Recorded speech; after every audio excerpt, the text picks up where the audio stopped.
How to fall asleep fast with insomnia.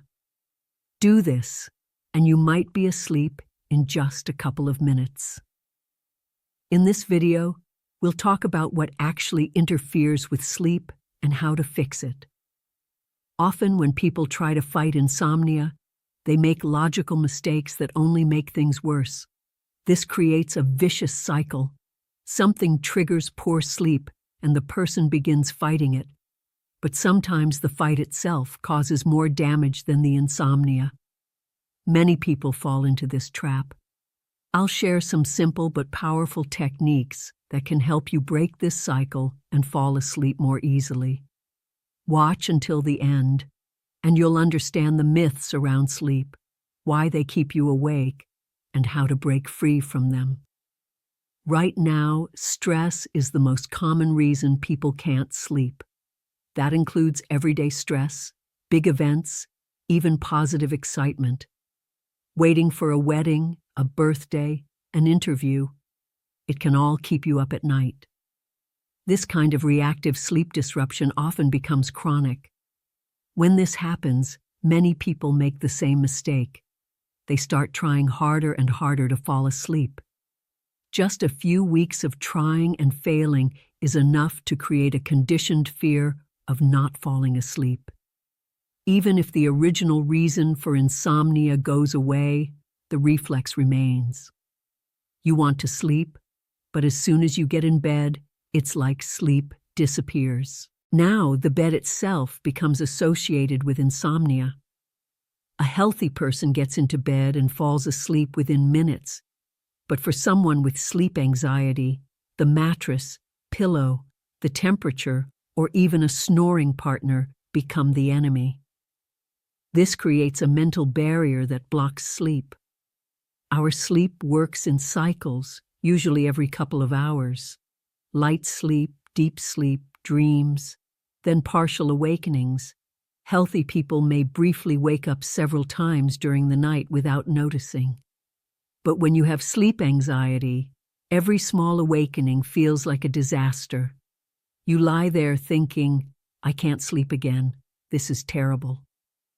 That stress activates the nervous system and makes it even harder to fall back asleep. This turns into a habit. You start waking up more often, lying awake, scanning the environment, feeling frustrated. People often try to compensate by going to bed earlier, sleeping in, or taking naps. But this backfires. Instead of 8 hours of solid sleep, they spend 11 hours in bed, and sleep becomes shallow and fragmented. As a result, they feel like they didn't sleep at all. They remember every moment they were awake, but not the time they actually slept. They believe they got only 1 or 2 hours of sleep, even if they actually got more. This leads to confusion and anxiety. People say they used to nap during the day but now can't. That's often because their body is already getting enough sleep during the night, even if it doesn't feel like it.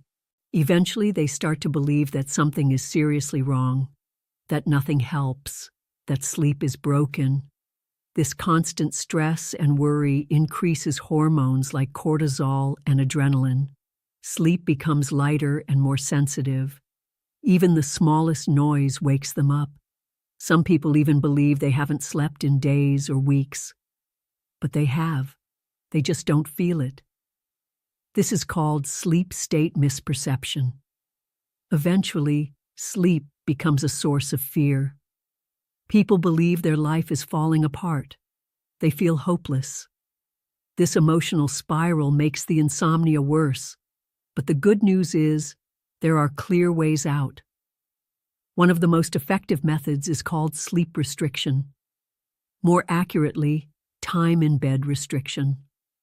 I often see people with insomnia who say they spend 10 or 11 hours in bed, but only sleep 5. I ask them, how much sleep did you need before the insomnia started? They say 7. Then we reduce time in bed to 6 hours. That may sound strange, but here's why it works. When you lie in bed too long, you overrest. Your body isn't tired enough to sleep deeply, so sleep becomes light and broken. But when we reduce time in bed, real sleep pressure builds. You become sleep deprived just enough to override all the mental blocks. Within a week or two, people start falling asleep almost instantly. At first, they may feel very sleepy during the day, but this is exactly what we want. The brain learns again that bed means sleep. The fear reflex fades. Eventually, we slowly increase the time in bed back to normal, but never all at once. We build up gradually to prevent relapse. After 3 weeks of restricted sleep, the brain can develop a new positive sleep reflex.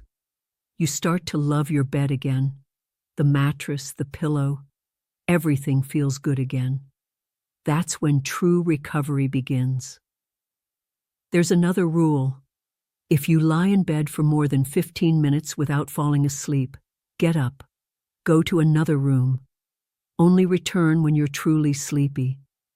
This helps train the brain that bed equals sleep, not worry or overthinking.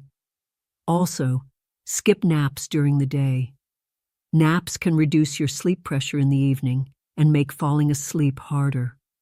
Short naps may help some people, but in insomnia, it's better to avoid them completely during recovery.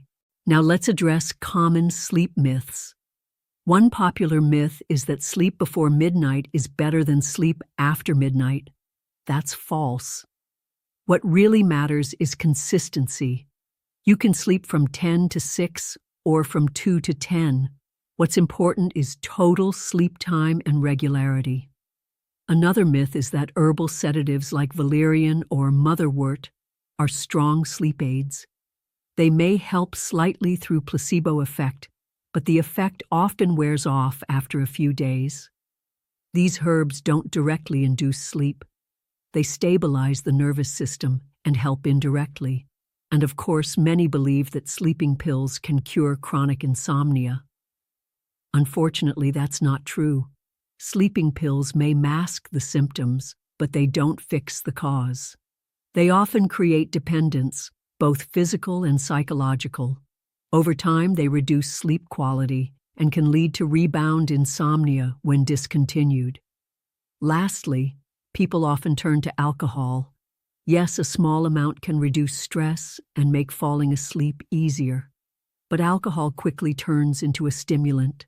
It disrupts sleep cycles, increases awakenings, and makes conditions like sleep apnea worse. In high doses, it becomes dangerous, especially if combined with breathing disorders.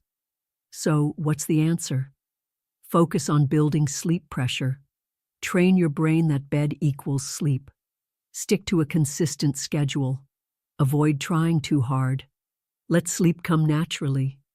These small changes can transform your nights and bring your sleep back on track. Top